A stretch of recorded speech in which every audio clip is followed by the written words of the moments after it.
परमेश्वर, आप कितने बड़े दास क्यों ना हो, कितने बड़े लोग क्यों ना हो, लेकिन उसके नजर में आप एक बहुमूल्य, क्योंकि वो आत्मा में चलने वाला है, तो आत्मा की परख उसके अंदर ऑटोमेटिक होता है। क्या जरूरी है? वो तो प्रार्थना किया, तो फिर मुझे क्या जरूरी है प्रेयर करना? क्या बोलना जरूरी है? हाँ, मैं ऐसा कर सकता था, जब वो प्रार्थना कर रहे तो हम भी जाकर उनके साथ में प्रेयर कर सकते थे, वो अलग बात होगी। लेकिन एक विशेष प्रार्थना निवेदन एक सेवक अगर कर रहा है, तो आप समझो कि उनको आत्मा की परख है कि उसके अंदर और क्या है।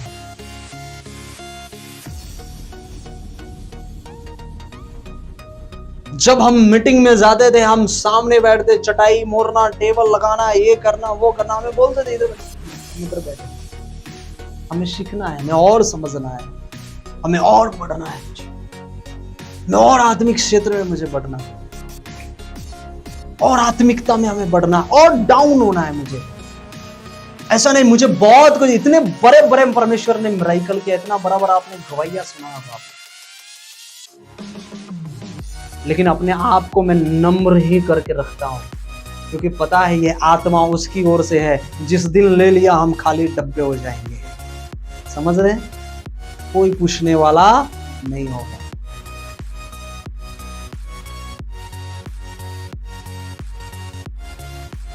नबूकदनेस्सर कहता है, ये जितने बेबीलोन मैंने, जितने चीजों को मैंने बनाया, ये सब मेरा है। लेकिन एक तरफ दाऊद राजा कहता है, वो इज़राइल का राजा था, और वो कह रहा है, भजन संहिता में लिखा कि जो कुछ भी है ये सब यहोवा का ही है। हालेलुया।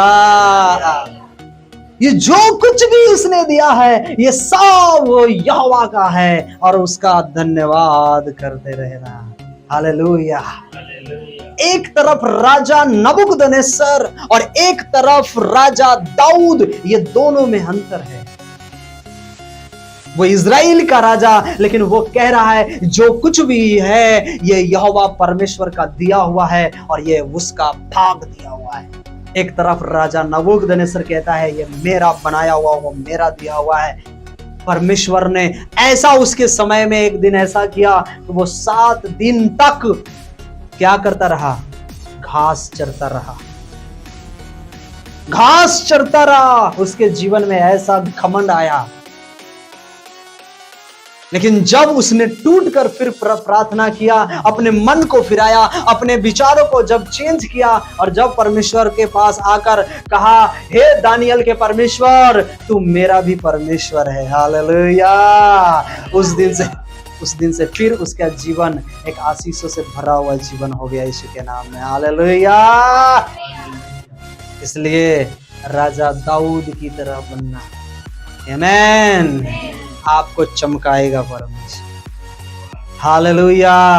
कभी भी घमंड नहीं करना किसी चीज के ऊपर, पैसे हो, सामान हो, वस्तुएं हो, हमेशा सेवा के लिए सेवा में लगे रहना, प्रभु की महिमा में लगे रहना, उसकी आज्ञाओं में चलते रहना। हालेलुया। उसकी आज्ञाकारिता में चलते रहना यीशु मसीह के नाम में। आइए हम प्रार्थना करें। अगली बार हम इसको और थोड़ा कंटिन्यू रखेंगे, कि इस बार पूरा क्लियर नहीं हुआ, हम थोड़ी और उसकी आज्ञाओं को हम देखेंगे। अगली बार हम इसे पूरा करने की कोशिश करेंगे। ओके, इसकी और आज्ञाएं हैं, और आज्ञा हम इसको सीखेंगे यीशु मसीह के नाम में। हालेलुया। लहू है, यह मेरी देह है, इसे लो, खाओ और इसे तुम पियो। जब तक मैं ना आऊं तब तक इस आज्ञाओं को तुम पूरा करते रहना। हालेलुया। बाइबल कहती है ये जो लहू, ये जो रोटी है, इसकी पावर इतनी बड़ी है। आज एक गवाही आपको दिया, पता चला आपको? बपतिस्मा लेना कितना जरूरी है। सुनिए, कितना जरूरी है।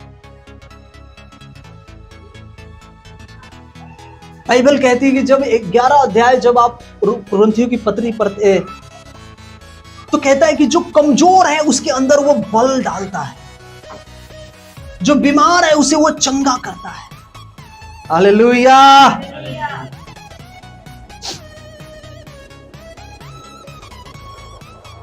उसकी देह जो शारीरिक देह है उसको बदल कर एक आत्मा का देह उसके जीवन में वो काम करता है। ये इतना पावरफुल ये दाखरस, उसका लहू और उसका वो देह जो हम रोटी को ग्रहण करते हैं, उसी विश्वास के साथ इसे हमें ग्रहण करने की बहुत आवश्यकता है। हालेलुया। उसने अपने चेलों को आज्ञा दिया कि ये तुम आज्ञाओं को जब तक मैं ना आऊं तब तक तुम करते रहना। और ये आज्ञा जो हमारे जीवन में प्रभु ने दिया है, इस आज्ञाओं को पूरा हमारे जीवन में करना बहुत जरूरी है। विश्वास तो करते हैं लेकिन अपने लाइफ में हमें बपतिस्मा भी लेना भी उतना ही इंपॉर्टेंट है। Hallelujah, praise the Lord. इसलिए बाइबल कहती है कि जब ये लहू और जब ये देह तेरे अंदर आ जाएगा तो तेरे लहू में वो मिश्रित होगा। मेरा देह तेरे अंदर मिल जाएगा, मेरा लहू तेरे लहू में मिल जाएगा, कमजोरियां तुमसे जाती रहेगी। हालेलुया। इसे अनुचित रीति से ना लेना। ये इतना पावरफुल ये प्रभु का वो लहू है। हम इसे सिर्फ वो दाखरस, अंगूर का रस समझकर और ये गेहूं का रोटी लेकर हम उसे ग्रहण कभी भी नहीं करना। हम हमेशा उसे याद करना है कि उसने हमारे गुनाह, हमारे पापों को लेकर वो क्रूस पर चढ़ गया। आज हम बचाए गए, आज हम जीवित हैं, तो उसके कोरे खाने के कारण, उसके लहू बहाने के कारण।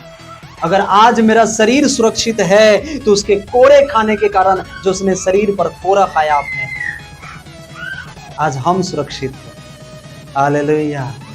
इसलिए मैं बार बार आपसे कहता हूं कि संसार की हर एक भावनाओं को, द्वेष को, ये सारी चिंताओं को, ये सारी बातों को निकाल कर हटा देना। उसके दुख के सामने, उसके दर्द के सामने, उसके लहू बहाने के सामने हमारा ये दुख, हमारी ये चिंता है कोई बड़ी नहीं है। हालेलुया। कोई बड़ी नहीं है, सब कम है। उसने हमें आज्ञा दिया है, उस आज्ञा के द्वारा चलने की कोशिश करिए। आत्मिक क्षेत्र में आत्मा को बढ़ाने की कोशिश करिए। शरीर तो आपको ऑटोमेटिक बढ़ेगा, लेकिन उससे इंपॉर्टेंट है कि आत्मिकता में बढ़ना हमें बहुत जरूरी है। तो इस भावना, गुस्सा, नफरत को हटाकर प्रेम की आत्मा की अगुवाई में हमें चलना चाहिए। ये लहू, पता है ये लहू क्या करता है? ये लहू जो हम अलग अलग है ना, वो एक लहू से वो जोड़ देता है। हालेलुया। हम जो देह में अलग अलग है वो एक देह बना देता है, एक देह कर देता है जब हम इसे प्राप्त करते हैं। हालेलुया। वो हमारे अंदर और हम उसके अंदर प्रवेश करते हैं। Praise the Lord. आइए हम खड़े हो जाएं। जो लोग बपतिस्मा लिए, जिन लोगों का नहीं है, शायद 3 लोगों का नहीं है ना, आपका नहीं है और दोनों जन का नहीं है, आप बैठे रहिए। जिनका है वो खड़े हो जाएंगे प्रार्थना।